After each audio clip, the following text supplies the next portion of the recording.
How's it going? It's going good, as usual. Yeah. So today's show is going to be about building a rig for the Sony A7R IV. And today we have a really cool guest on today. It's Kevin McRoberts. Want to say hey to Kevin? Hey, Kevin. How you doing? Doing swell. How about yourselves? Good. Fantastic. Let's not forget to introduce Rachel. All right. Okay. I've done this many times. Rachel, how you doing today? Hey everybody, good morning. Welcome to the show. Thank you for joining us. This particular show is pre-recorded, so I won't be able to take your questions and read them live, but please do still comment and ask your questions. We will answer them right away if we can, or I will find out the answer and get back to you. Okay, let's get started. So today we're talking about these DSLR or DSLMs. Yeah, you know, I can't get used to saying that. It depends. The M part means that you've got a viewfinder in there so that you can actually see the image. Well, that is the reason, right? Yeah, you mean see a video image in there instead of a reflected mirror thing. Yeah. But I got to say, you know that I'm starting to really like these cameras. Yeah. I don't know that I mean, if you really look at the features, and we're going to get into that, and using some of these audio boxes and things like that, I don't know what the bigger cameras are really bringing to play here. And I know Kevin's got some opinions on that, so let's hear what you got to say, man. Hi, thanks for having me, first of all. I guess I'll haul out the bit that we're talking about here, the A7R IV, and recently got the K3M audio module for that as well. And what I particularly like about this versus the slightly larger FS5, I could really go on, but the main thing, at least with the Sony camera, is just its ridiculous autofocus capabilities. I'm sure you guys have heard a thing or two about that. But when you compare the autofocus capabilities of this camera, the in-body image stabilization with any lens that you would want to use, also, not to I mean, it's got decent color, and I had done a little bit for you guys and sent up a video. All of the examples in that video were completely handheld with just this Zacuto rig that I had built out for it, using the combination of the handles plus the strap across the head. They were completely handheld. They were no color grading really was done to them except a slight shift because I had a neutral density filter on there, which I know introduced a little bit of a green cast. And it was pretty much as simple and easy, direct out of camera. I'm not a high budget guy. The work that I do is not going, I'm not on all sorts of Netflix channels or, being demanded by the highest, for the highest paid jobs the world over. But I get consistent work and often medium budget work, and the demands on it are that it be as fast as possible, as good as possible, and usually I really have no time to sit around and fiddle with the camera, to fiddle with the work after it's shot. I have to shoot it, I have to get it out of there, and a camera like this that's able to get the shots, that's able to get them in focus, and it doesn't need a whole lot of setup of gear and building things to get a nice, stable, steady shot, is really paying for the camera already. Well, I mean, it allows you to be a one-man band, which is great, but there's always this big question that people are asking, which is like, oh, how will I be perceived if I show up with this small camera? It doesn't seem like I'm a real filmmaker. I don't have, I absolutely have to, people say to me all the time, oh, I got to have an Alexa and an Epic for this shoot. That'll probably depend on your clients. But like Kevin, you've stated before that you could give a shit about that, right? I mean, because of the type of clients and work you do, or what? Yeah, effectively. It's the end result is really what I'm after. And if I'm able to get the shots quicker with a smaller thing, and then the client sees this and, all right, well, you got it. Why do we need to have, this giant arrangement of frou-frou just to make it look like it's like you're getting more? So do you always use that camera, or do you use a mix of cameras? I mean, oh no, No, this is new. This is a new camera for me. I had previously used, things like my other camera over here you see is an FS5. I use an FS7 frequently. I got the A7R IV because my GH4, which was my previous DSLM camera, died a quite ignominious death. So I had to replace it. This was after I did some research into various models available, this was just the one that was kind of a no-brainer in what it brought to the table. Well, when I looked at the video that you were shooting when you for us, I mean, it wasn't for us. You made it about us, which was nice, and I thank you for that. But you were like kind of, grabbing B-roll here and there, and you didn't really need sticks, and you were. It's almost like when I used to do weddings, it was more about getting the moment.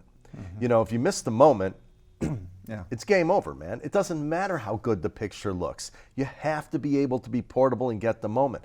And from before, when I would ask these people about, oh, I have to have an Epic, I have to have an Alexa, and then I'm like, well, where is it being played? They're like, on the web.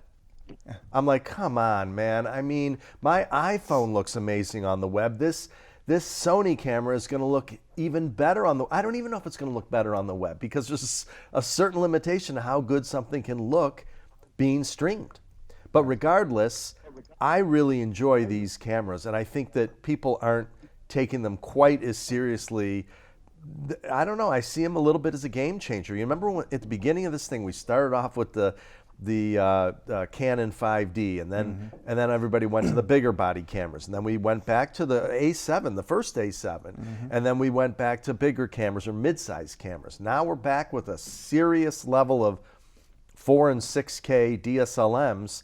That's pretty formidable stuff. Now let's take a look at your rig and kind of talk about the parts and how you have it rigged up. Sure. So of course I have the A7R IV cage on here. I have the side handle, which is just pretty much, it's probably the most essential thing aside from the cage itself. And this just gives a lot more stability versus if you didn't have that and you were just trying to hold, you can probably see a little more shake. That just gives that yaw control and the pitch control. And I also have the top handle just in order to get those low angle shots. Sometimes you want that extra handle there.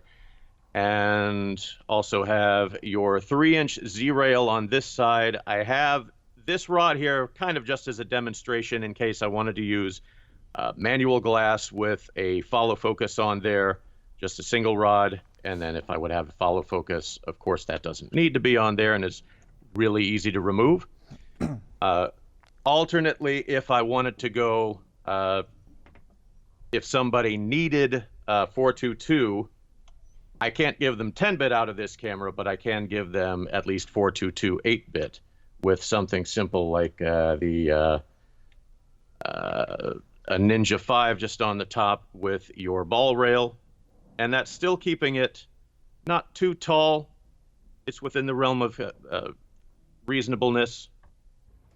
I mean, if you're outside and you're trying to do that guerrilla shooting, sometimes having a screen, that's a bit big for my taste, but having a screen is kind of essential so that you're not looking down at the screen that's, Yeah, and it's all still pretty compact. Yeah. But again, the essential elements are an audio box like that and a viewfinder of some sort, whether it's a monitor or if you're on your shoulder, an EVF of some sort. Other than that, I mean, because you got to transform that camera into a usable video camera, essentially, right? Right.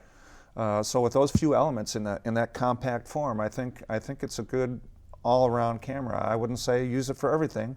There's a camera for every type of job. Right. But it sure seems to cover a lot of ground. I also did want to mention the EVF on this is just ridiculously good. The screen sucks. The LCD is terrible, but the EVF, so whenever I am shooting on this, I just use this as my EVF, and it gets me a lot more into that territory, like, that enviable territory of just straight up photographers, where you have the camera, and this is all you're running around with, the camera and a couple lenses, and just using that straight up EVF to shoot. whether Yeah, it's I mean that's what we like about these cameras. I mean, even though we don't sell a Z Finder anymore for the back screen because of those cameras, I'd still rather it be a smaller rig. And now that those are so good to use, you know, that's how we design the cage. I don't know if you noticed that the handle or the strap for your hand, I have it at an angle so that when it's up high, your hand is at the proper angle. You know, so It's you're not perfect, struggling yeah. like Right. this. It's at a correct angle for using that EVF. Now, of course, if you put it on your shoulder, you're going to want to use an eye or a chameleon. Yeah, but I mean, that's great that it has that EVF. We were begging from that from day one. When I got the 5D, I was thinking, oh, wow, this is going to be amazing. I got an optical viewfinder. And then we realized that you don't really have an optical viewfinder. But that's like 2.2 million pixels in that EVF. That's pretty damn good. Now, in the future, actually, it's I think 5.7. it's 5.7 million pixels? 5.7 million pixels. It's stupid good. Yeah. Really? Right, Wow. So that's on par with the eye. Yeah. All right. So just kind of prefacing the future here just a wee bit, and then we're going to get back on track. We are going to have a new kit, this thing called an ACT that's coming, where that cage will slide right into this. It's like a VCT, but it's made for the Arca plate. So you'll be able to, like within seconds, put that entire rig on your shoulder, or you'll be able to put it into this new type of Marauder that's built for that as well, where you can kind of hold it like sort of an Aton camera. Gives you a point of contact And on your it chest. goes into your shoulder, which is really nice. And that thing is so small, it'll fit in your pocket. So it's pretty cool. And also connect to a base that can contain rods for more studio kind of Yeah, shooting it's as really well. a neat system that's coming. It's got 6 parts. It includes an EVF, and all of it together will allow you to shoot shoulder, low mode, Marauder, Gorilla, lots of interesting features. But we'll get into that in the future video. Okay, let's get back to, let's talk about this. I'm quoting you where you said, why would I choose the photographer-focused A7R over other cameras? Did we kind of get into that?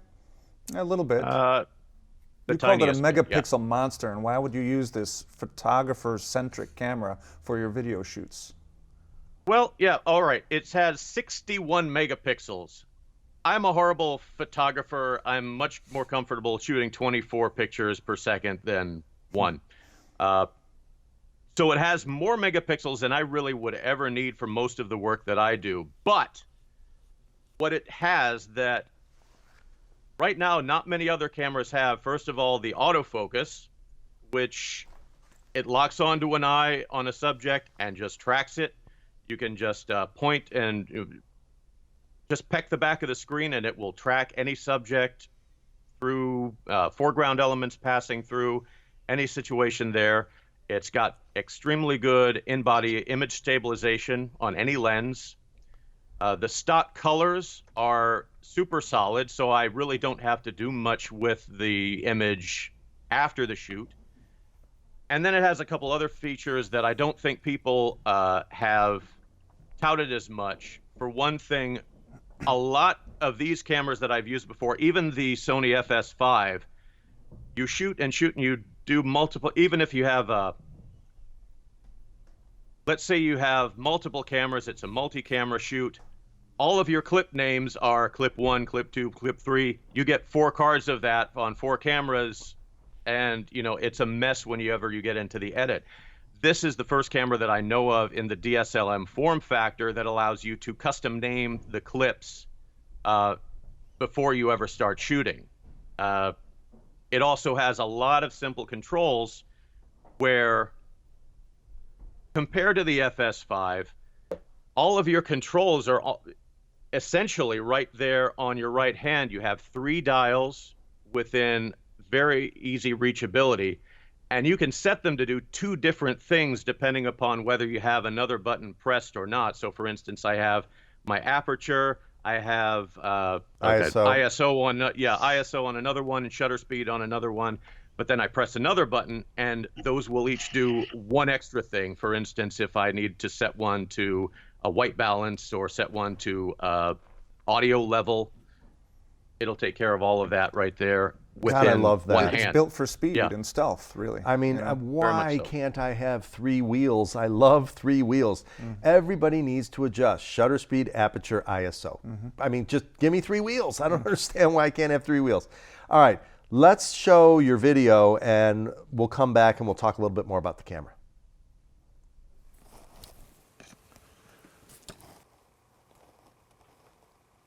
Ah, the joys of doing everything yourself.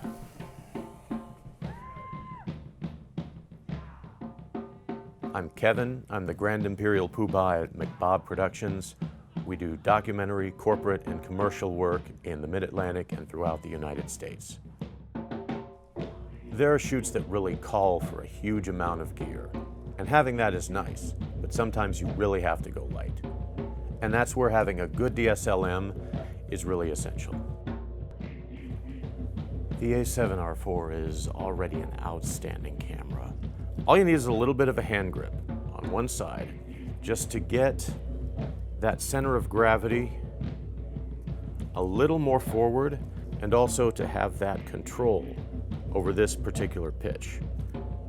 Add that again with a strap, and then you can extend.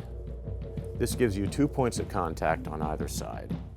You have another 2 points of contact there. And suddenly, you don't necessarily need to haul along a slider in your lightweight kit.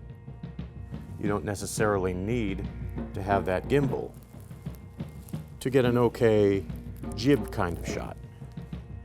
You can just roll with this and not have to haul along an extra 40 pounds worth of gear. You can just have this in a backpack or a flight bag, along with a couple things like lights, some extra lenses, and you're ready to go. There are some other large sensor cameras with some of these capabilities, but they don't pair it currently with the outlandishly good autofocus that the A7R IV features. It locks on and it stays there. Now, of course, you can also add other things like if you do have a manual lens, you can put a follow focus easily on an accessory rail on the cage. You can easily fit on a monitor.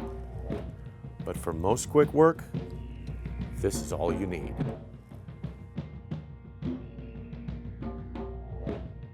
It's not about building a camera body to be more than it really is.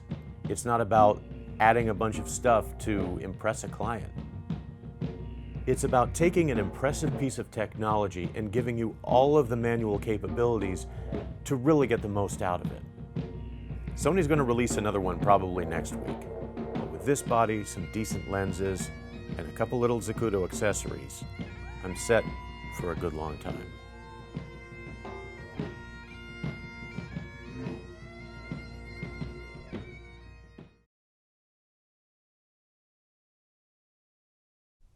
Looks amazing. Yeah, Kevin, some nice shots there. Thanks for doing that video for us again as well.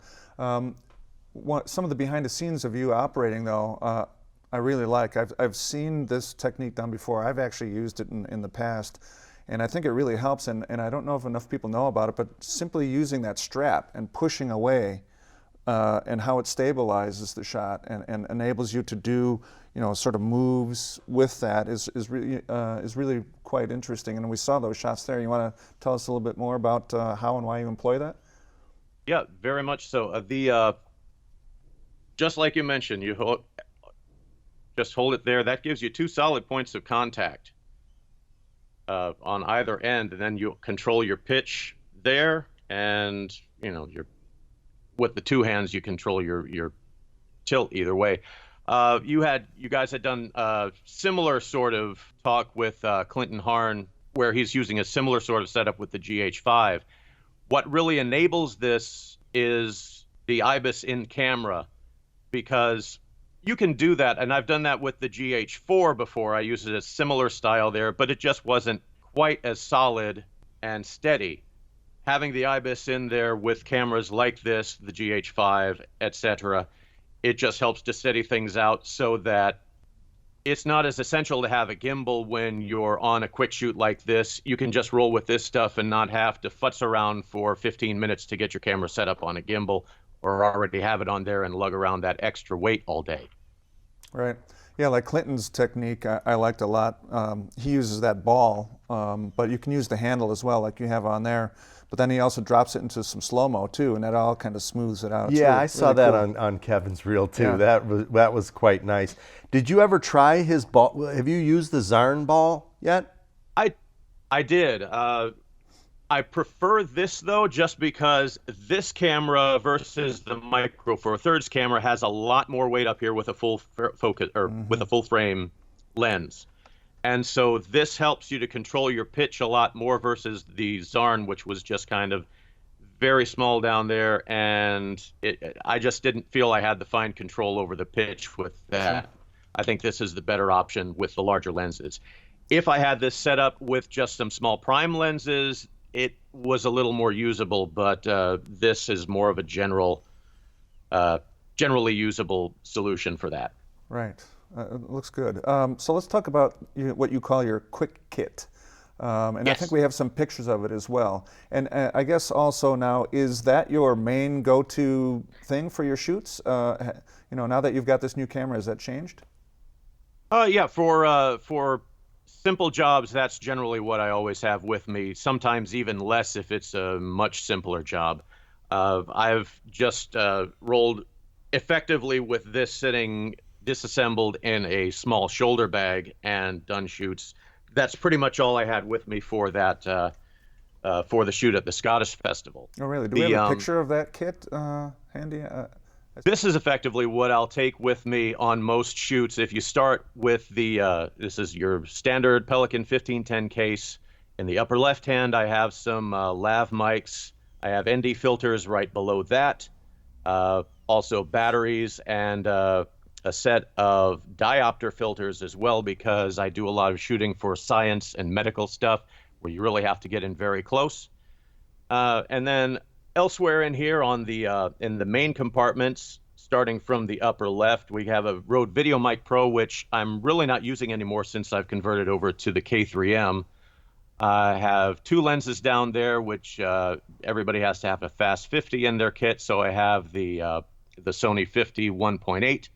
Below that, I have an old Nikon manual 55 2.8 macro. I have the Zacuto handles, which live in the middle there. And over on the right side, the Ninja 5, if I need it. And I also have a Lowell V-Light, which has been with me for, longer than two of my children.